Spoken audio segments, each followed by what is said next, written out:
Ayan po yung kalsada. Ayan po yung kalsada. Eh, nakap. Tapos ayan po yung property. Yan lang ang property. Yan po yan. Yan po mga nyugan na yan. Yan po ang property. Hindi po kasama itong palena. Kabila lang po ng palena isang pitak. Yan po yung property. Yan. Pili ka po makabili ng right of way dito. Papunta doon. Yan. Right of way po pili dito makakuha. Yan. Para makapasok sa sakyan nyo. Ayan, ayan po yung kalsada. Ayun po yung property. Hindi po kasama itong palayan. Yun lang pong kabila ng palayan. Yan. Yun po. Ayan, yan po yung 4 hectares. Ang kabila na yan. Ayan, papunta doon. Ayan pa ganun, sa kabila. Yan po yun. 4 hectares po yan. Hindi po kasama itong palayan ha. Yun lang po kabila ng palayan. Pupuntahan ko lang po para po makita natin. Ito lang kuya yun. Kabila lang ng palay nito.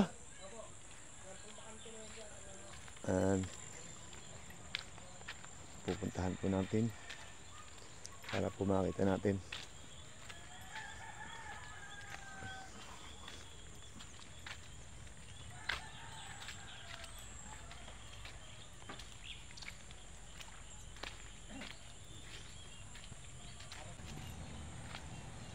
Yan. Yan daw po. Yan pagkatawid ng palaya na yan. Pa ito pag ganun. Pag ganun. Yan. Ito po. Yan. Yan. Yan po yung 4 hectares. Pag ganun. Yan. Sama to. Pag ganun. 4 hectares.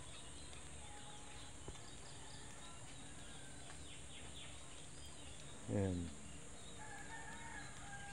Ganda po ng pisto. Pantayan po yan. Yun lang po ang pinakamburol yung nasa taas na yan. Yan. From highway po. From provincial road. Siguro mula dito sa Bandirihan. Mga 200 meters. Mga 150 more or less. Papunta rin sa barangay road. Provincial road po yun eh. Yun. May narinig na ba kayo mga naandar na sasakyan? Yun po yun. Malapit lang po. Hindi po ito kasali. Ito lang po pag ganun. Yan. Yan po yung 4 hectares. Nyugan. Yan po. Ito po pinakanloob ng property sa Nyugan. May mga gandang property. Ganda. Ayan yun. Dami. May tao ba? Ayun, naglalakad daw pag sandaan. Pagpupunta rito, di tatanungin na natin. Para malaman natin hindi. Hindi, papunta rin. Ang ganda ng nyug. Yan. Tapoy daw ay. Malingay tapoy natin yung daanan.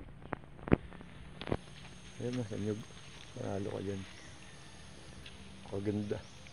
Dito, ganda o kaharang. Ayun dito, nyugan pa yan. Gaganda o. 4 hectares.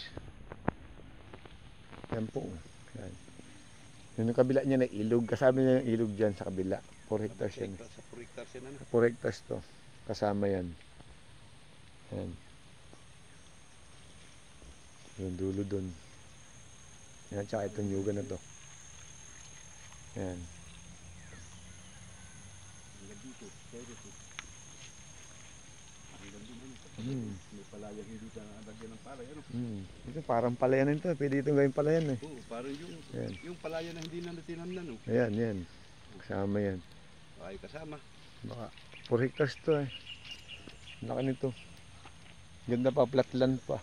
Wala pang Malapit sa kalye. Malapit sa kalye po. Mga 100 to 200 meters po ang layo nito sa kalsada. Ang ganda. Panalo kang panalo.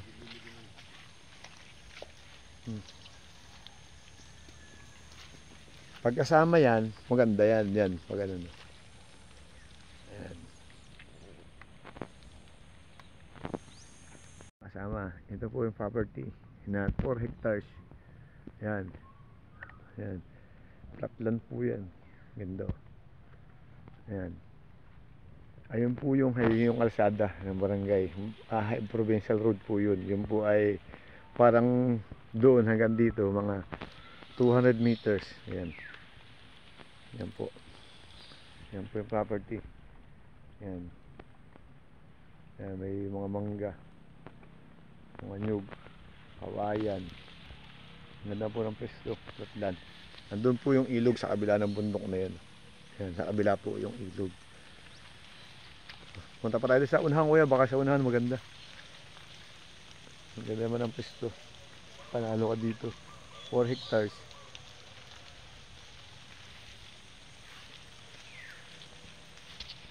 Ayan. Sigurado may mabibili ditong right of way. May mabibili. Hindi pwedeng wala ito.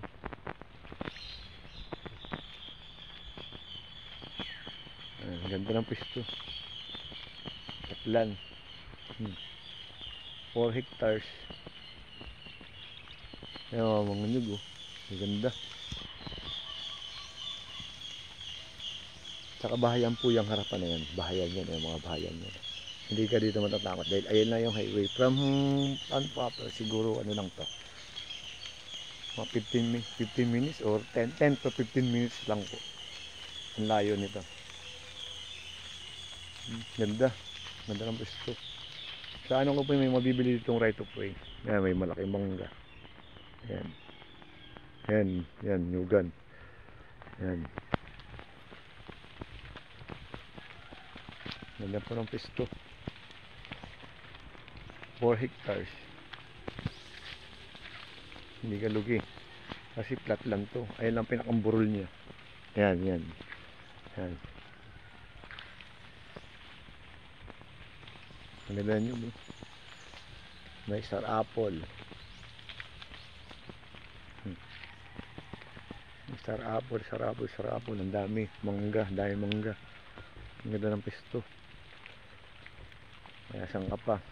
Dito ka na. Kung pagbabakasyonan mo lang, kung investment lang po, panalo ka dito sa lugar na to.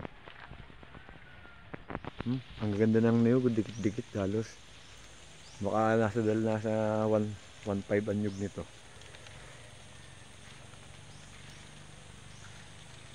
Ganda. Parang palayan ito dati.